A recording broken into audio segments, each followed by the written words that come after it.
You're watching GW News Recap. I'm Azin Jamir, bringing to you the top stories of the week. And now the headlines. 2 persons were arrested for allegedly beating to death a man in Nagaland's Kohima in an incident of road rage. In an indecisive move to curb unauthorized financial activities, the Nagaland government has announced a ban on illegal collections of money by unions, NGOs, associations and other private and community organizations on state and national highways. In a major development within the National Socialist Council of Nagaland, NSCN General Secretary Nkitovi Jimomi has issued a termination order against Ale Zoveno, who was recently elected as a General Secretary following Jimomi's own impeachment just a month ago. Iranian President Ibrahim Raisi and the country's foreign minister were found dead on May 20 hours after the helicopter crashed in Falk, leaving Islamic Republic without 2 key leaders as extraordinary tensions creep the wider Middle East. Now the news in details. 2 persons were arrested for allegedly beating to death a man in Nagaland's Kohima in an incident of road rage. Kechalile Lawrence Mesalho, the political assistant to the Deputy Commissioner of Kohima District, was assaulted on May 18. Mesalho, who was in his late 50s, collapsed due to the assault and was rushed to a private hospital where he breathed his last in the early hours of May 19, they added.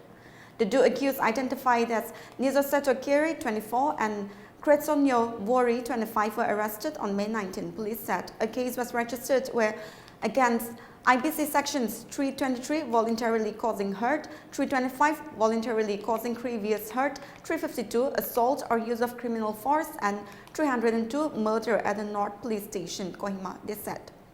Meanwhile, the Western Angkami Youth Organization held a protest rally in the state capital demanding that no bail should be given to the accused under any circumstances. YO said that any person trying to bail them out would be held responsible for any untoward consequences. Whereas other civil society organizations, youth bodies and village councils also condemned the incident.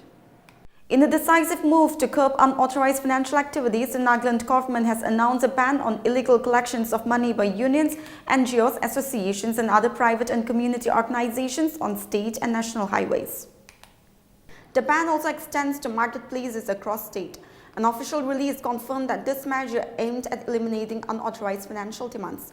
The state government emphasized that anyone found participating in such illegal activities would face prosecution. This would be under Section 188 and 384 of the Indian Penal Code.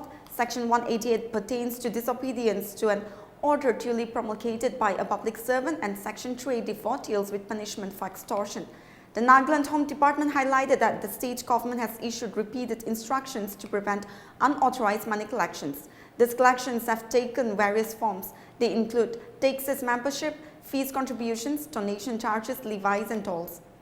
Despite these instructions, legal financial demands have persisted. This necessitated more stringent enforcement. The Home Department referenced a prior order dated May 31, 2012. This initially banned such illegal collections. Additionally, it pointed to notification dated May 19, 2022. This explicitly prohibited the erection and operation of intra-state check gates. It also banned any unauthorized collections at interstate check gates by association, group or private individuals. To ensure compliance with these orders, the department has directed district administration, police authorities must rigorously enforce the ban. This aimed to create a more regulated and lawful environment, ensuring that financial activities within the state's transportation and commercial hubs are conducted transparently and legally vital.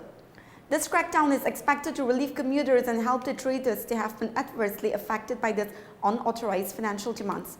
The government's firm stance reflects its commitment to maintaining order. It aims to protect the rights of its citizens against unlawful practices. In a major development within the National Socialist Council of Nagaland, NSCN General Secretary Nkitovi Jimomi has issued a termination order against Ale Zoveno, who was recently elected as General Secretary following Jimomi's own impeachment just a month ago. The termination, Azhar believed to have been issued by Jimomi on 21 May 2024, accuses Zoveno of conspiring and being accomplice in attempt to coup the government. The order terminated Zoveno's party membership. Additionally, the termination also implicates General Samson Aye, Commander-in-Chief of the Naga Army, GBRN, alleging misuse of power and involvement in government coups on 2 different occasions, 11 May 2022 and 21 April 2024. This action's determination order reads have severely brought down the sanctity and integrity of the government. It may be noted that following Chimomi's impeachment, Commander-in-Chief Samson Ayemi reportedly assumed the role of Vice President within the NSCN. Determination order, effective immediately upon issuance, cites party discipline provisions as grounds for expelling Veno and Aye from active party membership. This latest twist in the group's leadership tussle comes just days after its chairman, General retired MP Nyokpao Konyak reportedly issued an expulsion order against Chimomi.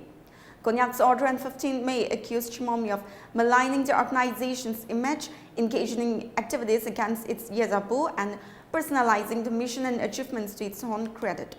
Moreover, he also realized rampant corruption misused man and machinery for his selfish motive and continued the same in an unabated manner, the chairman had stated, adding that on the above grounds and circumstances, Chimomi was expelled from both primary and active membership of the GBRN NSCN. The order reportedly from Nkitovi Chimomi terminating the membership of Alezo Veno in the GBRN NSCN was followed by the other. On May 23, the GBRN NSCN also issued a press release cautioning Chimomi against using the nomenclature, seal and the designation he held while the organization and desisting from any kind of defamatory campaign against the official. It maintained that Chimomi's impeachment has based on the unanimous decision of the National Tatar Hoho and the Council of the Kilonsers, contrary to what it said was allegations made by the former. During a major raid operation launched by the Cybercrime Division of Punjab Police at two fake call centers in Chandigarh, at least 42 youths from Nagaland were among those arrested on May 14th night. On May 14th night, this was in addition to about 155 workers who were apprehended by the police in total. The incident came to light after names of the accused individuals began circulating on social media, inquiring of the relatives and families in a bid to reach out to them. Naga Students' Union in Chandigarh president mentioned that 34 of the arrested were males while 8 were females. The student body came to know of the incident on May 16, he said. They were currently being held in 2 different district jails. It must be informed that several of the Naga youths had only recently moved to Chandigarh, due to which none of their names or mobile numbers were registered with their student body. Iranian President Ibrahim Raisi and the other countries' foreign minister were found dead on May 20, hours after the helicopter crash in Fok, leaving Islamic Republic without 2 key leaders as extraordinary tensions creep to wider Middle East. Supreme Leader Ayatollah Al-Khamenei, who has the final say in the Shiite theocracy, quickly named a little-known vice president as caretaker and insisted the government was in control. But the deaths mark yet another blow to a country beset by pressures at home and abroad. With regard to the incident, General Staff of Iran's Armed Forces on May 23 released first report on causes of a recent helicopter crash that resulted in deaths of Iranian President Ibrahim Raisi and his entourage. Following the crash, a senior investigation committee composed of experts, specialists and technicians arrived at the scene on May 20 morning. According to a report, no trace of bullets or similar items has been detected on the wreckage of the crash helicopter, it said. After crashing into the mountain, the helicopter caught fire, it said. No suspicious issue had been detected in conversations between ground control and the flight crew. More details would be provided after further investigation, the report said. Raisi and his entourage were en route to East Azerbaijan province when the helicopter carrying them crashed in a mountainous area on Sunday.